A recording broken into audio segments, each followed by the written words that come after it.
Thanks for tuning in. Today we're going to look at how I made the handles and finished up these chef's knives. If you do like these, please like and subscribe to the channel. We start off by heat treating the knives, normalizing them and bringing them up to quench temperature in the kiln that I built. I'll link the video above here and in the description. In goes the first one. Check that it's straight and into the straightening jig. And onto the other two. It's just rinse and repeat until we get all three successfully heat treated. Then they go back into the kiln for a little bit of tempering. We bring them back to the 2x72 to clean up all of the no scale that I used on them to stop scale from building up during the heat treat, and just bring them back to a point where they're now ready for us to start adding the touch marks. We're going to use a salt solution and the etching machine that I created in the video linked above. I'll put it in the description as well. It's kind of handy to do 4 at once because, as you can see, I can alternate between each one so that it doesn't get too hot during the process. And it's just back and forth across all of them until we get a nice dark solar storm.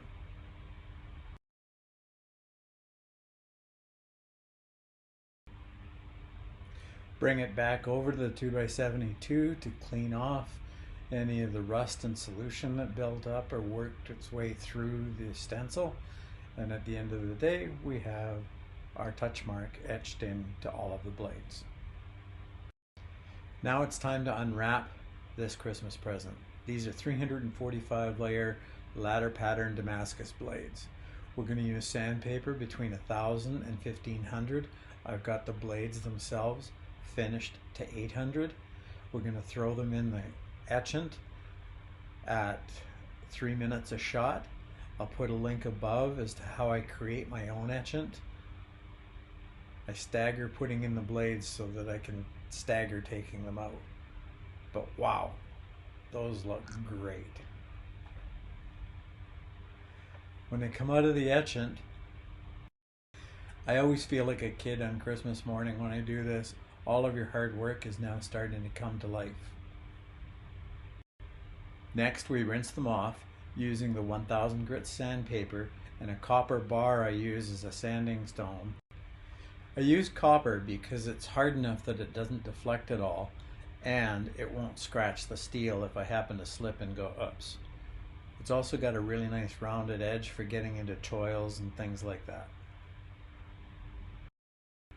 And then it's just back into the etchant for 3 minutes at a time, pull it out, rinse it off, sand it over and over again until I get a nice shiny black and silver finish on the Damascus. You can actually start to see it. You'll see little spots where it's darker or lighter from either carbonization or whatever markings, but by going up in grits between the 1000, 1200, 1500, 2000 and finally up to 2500 grit sandpaper, you get a really nice finish. I don't do a coffee finish. A lot of people will put this into coffee. What I've found is that eventually that coffee wears off, especially on a chef's knife, as it starts cutting through whatever they're cutting through, and then they phone me back and say my nice shiny knife isn't as shiny as when I got delivered. So I get a nice shiny finish just like this.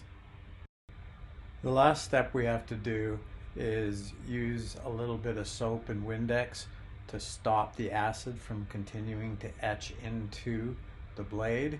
And at the end of the day, we now have some very pretty Damascus. Time to start the handles. We're going to use this really nice burl wood I made, 2 pieces of brass, a little piece of black, and some black micarta on the nose of the handle. To do that, we're going to use a black liner to put everything on to keep it together. And the first thing we have to do is rough up all of the sides that we're going to glue together. If you don't, I find it doesn't stick that well. So roughing them up, just a little bit of sandpaper over the micarta, the wood, the brass, just so that everything sticks together really nice. It also helps me identify which side I want of this little black spacer. So I'm making sure that there's no plastic on it, and the marked side will be my glued side. Okay, now we're going to get ready to epoxy it all together. I'm going to use some latex gloves because I don't want to get stuck with the allergies. I've got clamps ready. I've got a little piece of tempered glass I use to always glue things against. It's nice and flat. I lift it up off the table with some spacers. And the nice thing is I can clamp directly to it. If glue gets on it, I just take a razor blade and scrape it off. I mix up some C-Epoxy 30 to glue the handle scale together. I use a scrap piece of G10 on an old lid I cover with tape so that I can peel it off and reuse it. When I spread the epoxy on the parts, I try and keep a really thin coat. It's all going to squeeze out anyhow because I'm going to clamp it down really tight. So I don't want glue all over my glass, dripping everywhere. It still does, because it's amazing how little glue you actually need once you get it all clamped together. I make sure I put glue on both sides of the pieces I'm gluing together. That way I'm sure I've got contact along both sides, just in case. And then move on to putting glue on the little highlight pieces. Again, both sides, scraping off as much as I can. We only need a thin coat. And this is where I usually go through a few pair of gloves. I always get it all over my fingers, and I don't like it getting all over the piece. I try and keep it reasonably clean. And then finally the front piece. Then we actually start clamping it down. I use the vice grips, clamps, clamping it both to the glass and front to back, and then it's time to let it dry. You can see I get a little creative with the clamping sometimes by adding little shim pieces just to make sure I get compression both to the backing piece and front to back. That way I get a nice solid handle. When we remove the clamps, we now have a piece that's all ready for the sander, so we can square it up, and then we repeat it for the other side. I find epoxies and stabilized woods can be really hard on belts, so one of the things I do to get more life out of my belts is I use this big eraser I picked up, and it just cleans all the junk out of the belts, and you get a little bit more life out of them. Okay, now that we've got two big blocky pieces, it's time to start drilling the holes for the pins and the mosaic pin. First thing I'm going to do is protect the blade. I'll make a paper sheath. And then we're going to check the alignment, making sure that the top and the bottom are good. We'll line them up, and then we're going to use just a little bit of thin CA glue on the ends to hold it in perfect alignment. That way when I put it on the knife, the angle of the little brass inserts will be the same top and bottom. You don't need much CA glue, just a couple drops in each corner. We're going to cut it away anyhow, so it's not a big deal, but just enough so that it doesn't move around while we're drilling it. Position the handle over the handle scales, and then we head over to the drill press, or in this case, a mini mill. Because we have everything nice and square, we're going to drill through everything all at once. Using the holes we drilled in the tang, we're going to go through both scales. That way the pin should slide all the way through. And here's where I screwed up a little bit. I didn't leave enough drill bit exposed to actually go all the way through the handle scales. And then with everything clamped down, pins lining up the holes, we drill out the hole for the mosaic pin. Now we're going to use the pins to line up the handle and trace out the shape. I shape my scales before I glue everything together. I want them to be nearly perfect. That way I don't end up risking marking the knife. I used the bandsaw to cut off a bulk of the material. I lost the video of that somewhere. But now it's just back to the grinder, grinding down to the lines that I just traced onto the handle scales. Notice that it is still glued together. We haven't pried it apart yet. I find because there's brass in the handle, the brass heats up very, very quickly, and you have to keep dunking it in your quench just to stop the glue from melting between the brass and the rest of the scales. You can't go very long before it starts to overheat and separate. Now to separate the scales, because there's only just a touch of glue in each corner, it's really simple. Just take a little knife and slide it down. The pins I've been using help hold it together, but they don't take much force at all to separate. So I just use a little razor knife, stick it in between the middle where it isn't glued, and they pop right open. Now I'll grind these right down to almost an exact fit. I'm going to use a carbide pencil to scratch out an outline and take them back over to the grinder to get that exact fit.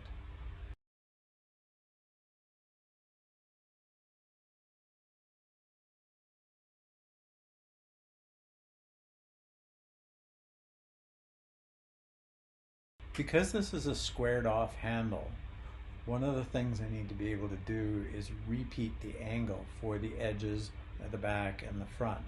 In order to reproduce that angle, I actually just use a compound ruler that allows me to set a bunch of different angles. When I first set the angle, I put my ruler against the grinder, locked it in place, and now when I need to come back or change belts or rejig something, I simply use that preset angle to always set the angle on my table so that I'm always going back at the same angle.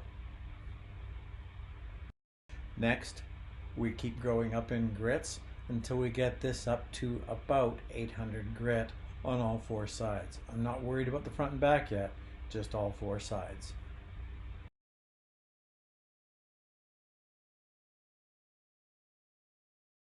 A quick test fit, and we're ready to start gluing the scales onto the knife itself.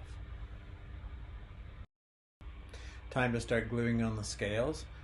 I get everything all set up. I've got little leather pads to put between the clamps, the epoxy. One of the things I do with the mosaic pin and the little brass pins is I actually chamfer the ends that are going to be inserted into the holes so that they slide through a little bit easier and won't catch. Start by mixing up some epoxy and then making sure I've got it down all of the holes first.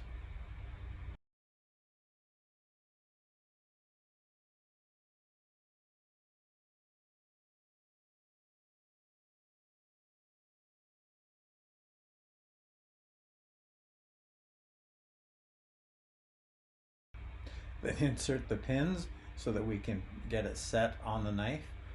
The epoxy itself actually helps lubricate the pin going in, but these are still quite tight. So I have to use a little bit of force to get them actually through.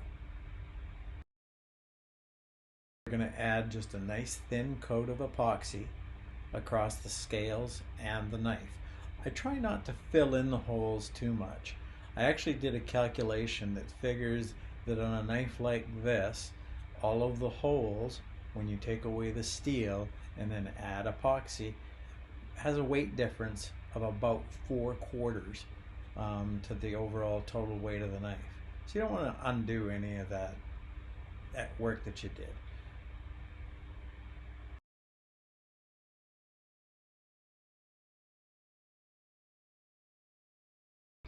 Once we've got the first scale on, we'll make sure that there's epoxy on the pins themselves. I want to make sure that everything has a coat of epoxy on it. and my Q-tip here has gone all to pieces. Again, the thin quote, press it all together.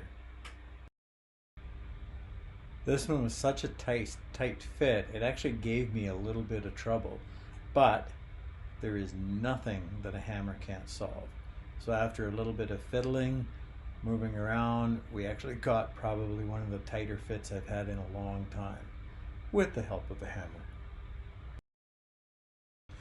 I use Q-tips, paper towels, and acetone to wipe off all of the epoxy that squeezes out.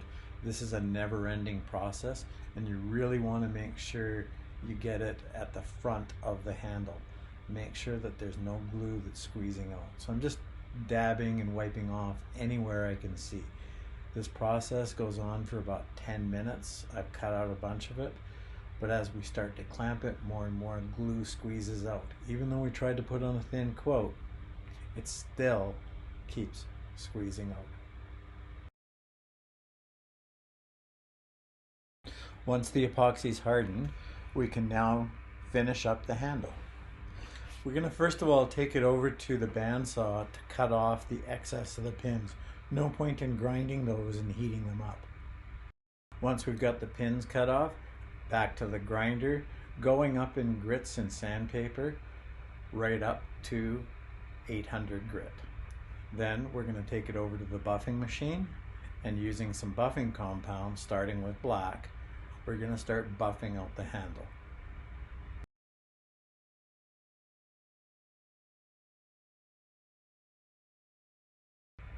After we get everything all buffed and shined up, it's actually starting to look pretty darn nice. I've gone from black right through to white or blue or whatever color it is. Now I'm going to clean them up, and I'm going to actually apply some Mother's polishing wax or scratch remover. What it does, I find, is it just gives that nice little clear coat. And of course I had to spill it all over everywhere, so I had to scoop it up. But that's life. Simply wipe it on, let it dry, wipe it off. And then I actually add a little bit of Minwax paste wax and head back over to the buffer.